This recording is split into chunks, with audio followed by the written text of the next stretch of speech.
आप और हमें आपका फिर स्वागत है। बात कर रहे हैं स्वामी रामदेव से, जिन्होंने बड़े बड़े चमत्कार दिखा दिए, सब धराशायी कर दिए, जो थे बिल में घुस गए और क्या क्या होने वाला है। स्वामी जी एक बात बताइए, ये बड़ा कंट्राडिक्शन ऑफ कॉकटेल चल रहा है।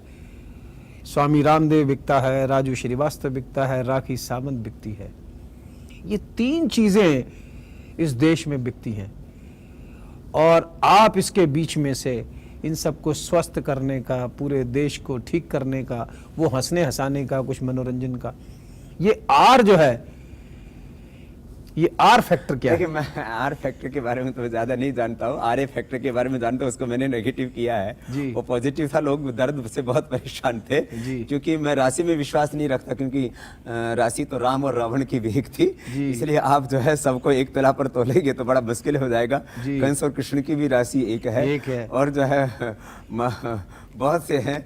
मैं और ज्यादा राशियों का नाम लूंगा तो शायद और दूसरा बखेड़ा हो जाएगा।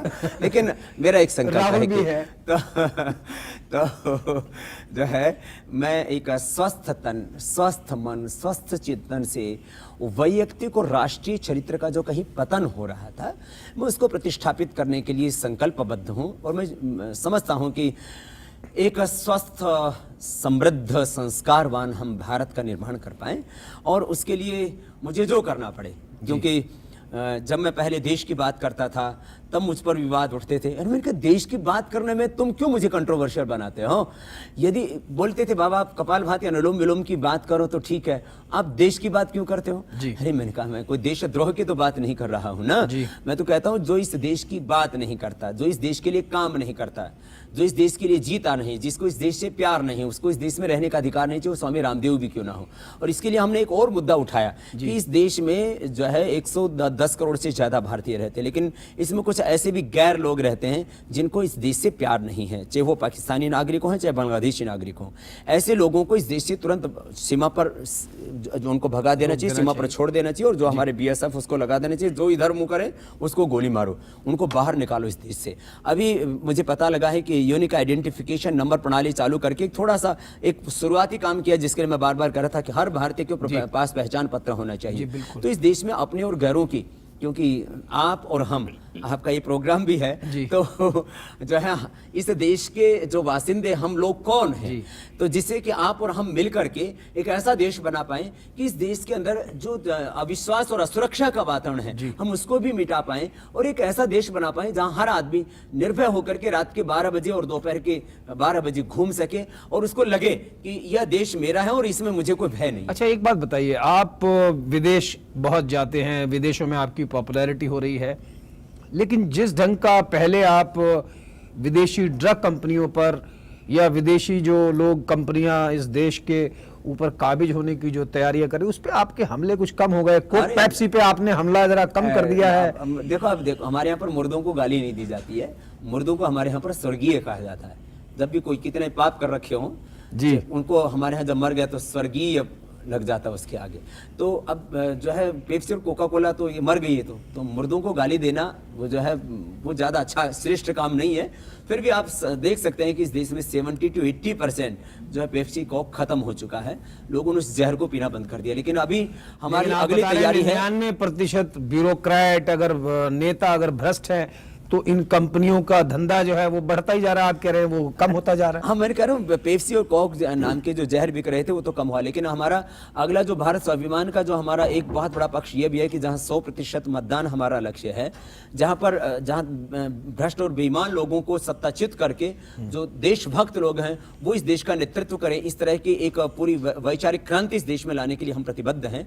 वहीं पर एक हमारा बहुत बड़ा लक्ष्य है उसमें कि जो भारत स्वाभिमान का सदस्य होगा, और मैंने कहा हर जिले में 5 से 10 लाख लोग उसके सदस्य होंगे, वो शून्य तकनीकी से बना कोई भी विदेशी सामान प्रयोग नहीं करेंगे। लेकिन जो करोड़ों लोग, 25 से 50 करोड़ लोग जब स्वदेशी उत्पादों का उपयोग करना शुरू कर देंगे तो ये एमएनसी जो अपने आप भागेंगे। नहीं, लेकिन मेरा स्वामी जी कहना है कि जब आप योग कहते हैं वो कोई भारत की बपौती नहीं है, आयुर्वेद भारत की बपौती नहीं होना चाहिए। नहीं, इसको तो उसका प्रचार जो है अमेरिका में हो, उन्हीं एमएनसीज के एग्जीक्यूटिव्स में हो कि भाई तुम जिन बीमारियों से ग्रस्त हो वो मेरी बूटी से ठीक होगी, तुम कहां चक्कर में पड़ गए हो। योग जो है वो तो वे ऑफ लाइफ है, वैसा जीवन अगर वो जिएंगे जैसा जीवन आप बॉइल्ड वेजिटेबल खाते हैं, 2 टाइम खाते हैं, ऐसा जीवन जीने की प्रेरणा वो कैसे होगी? जब तक वो नहीं होगी तब तक स्वस्थ कैसे होंगे? हम लगभग 5,000 शिक्षक अगले वर्ष तक, अभी करीब 1,000 से ज्यादा शिक्षक हमारे यूके में तैयार हो चुके हैं जी। करीब 1,000 शिक्षक कनाडा में तैयार हो रहे हैं, करीब 1,000 शिक्षक अमेरिका में हमारे तैयार हो रहे हैं। मतलब उनमें उनकी संदेश आप वहां तक ले जा रहे हैं। फर्स्ट फेज की ट्रेनिंग उनकी पूरी हो चुकी है, आपकी जानकारी के लिए। और अगले वर्ष करीब 5,000 शिक्षक विदेशों से भारत में आ रहे हैं। तो भारत ही नहीं, विदेशों को जीतने की तैयारी विदेशों है। में योग का झंडा गड़ेगा। ये भारत की संस्कृति का विजय अभियान है, ये निरंतर आगे बढ़ेगा। आपने अपनी अमेरिका यात्रा के दौरान एक बात कही थी कि डिसिप्लिन के मामले में 1 और 10 का फर्क है। वो हम 50 साल पीछे हैं अमेरिका से।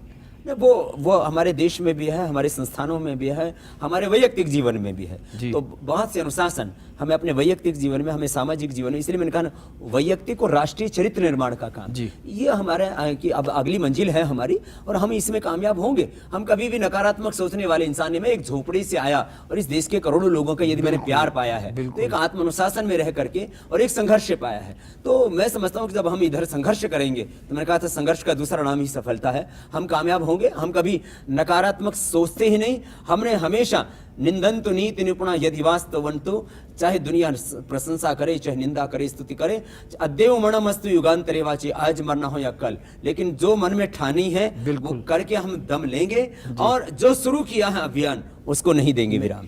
एक चीज आपसे और पूछना चाहता हूँ, कोई नेता चार्जशीट हो जाता है तो सामान्यतः अब ये माना जाता है कि भाई आप अपने पद पर न रहें, और जब तक आप बरी होकर ना आए वो पद आपको नहीं मिलेगा।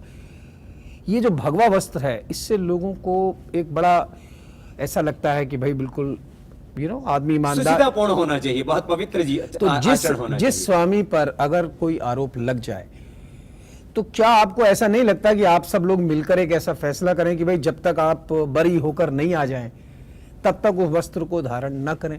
या जो नेता राजनीति में चले गए, स्वामी लोग या सन्यासी लोग, उनको भगवा वस्त्र धारण नहीं करना चाहिए?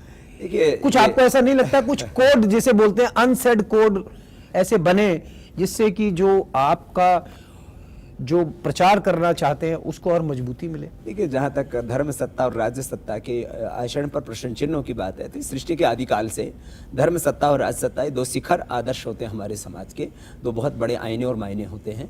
तो मैं समझता हूं कि ये दोनों ही तरफ ढील है।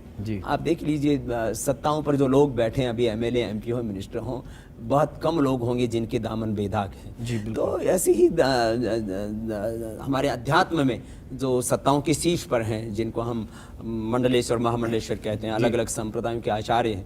यदि आचार्य भी कई जो है बहुत अच्छे, मैं समझता हूं कि गरिमा के साथ जीवन जी रहे हैं, लेकिन उनके अनुयायी हैं, तो इनमें बहुत जगह पर इस तरह के प्रश्न चिन्ह लगते रहते हैं। लेकिन दुर्भाग्य से ऐसा नहीं हो सका, और ये बड़ा मुश्किल काम है तो मुश्किल, लेकिन आपने तो बड़ी मुश्किलों को आसान किया है। योग को पूरे विश्व में प्रचारित कर रहे हैं, लेकिन एक कोड ऑफ कंडक्ट, धीरे धीरे एक बात देखिए, गंगा रक्षा मुद्दा था, उसमें पूरे देश की संत शक्ति, पूरे देश की आध्यात्मिक शक्ति एकीकृत हुई थी। बिल्कुल। तो मुझे लगता है कि आगे भी जब गंगा के शुद्धिकरण के लिए हम एक हो सकते हैं, तो हम इस धार्मिक आध्यात्मिक शुद्धिकरण के लिए भी एक होंगे धीरे धीरे। वो वक्त भी आएगा, और जो कहीं ना कहीं धर्म में कहीं ना कहीं जो बीच में भ्रम है वो भी टूट जाएगा। चलिए स्वामी जी, आपने हमसे बात की, इसके लिए बहुत बहुत शुक्रिया। स्वामी रामदेव का कहना है, जो स्वर्गवासी हो गए उन्हें याद करने की ज़रूरत नहीं है। कोक और पेप्सी का स्वर्गवास हो चुका है। आयुर्वेद का ज़माना है, ये सेंचुरी आयुर्वेद की है।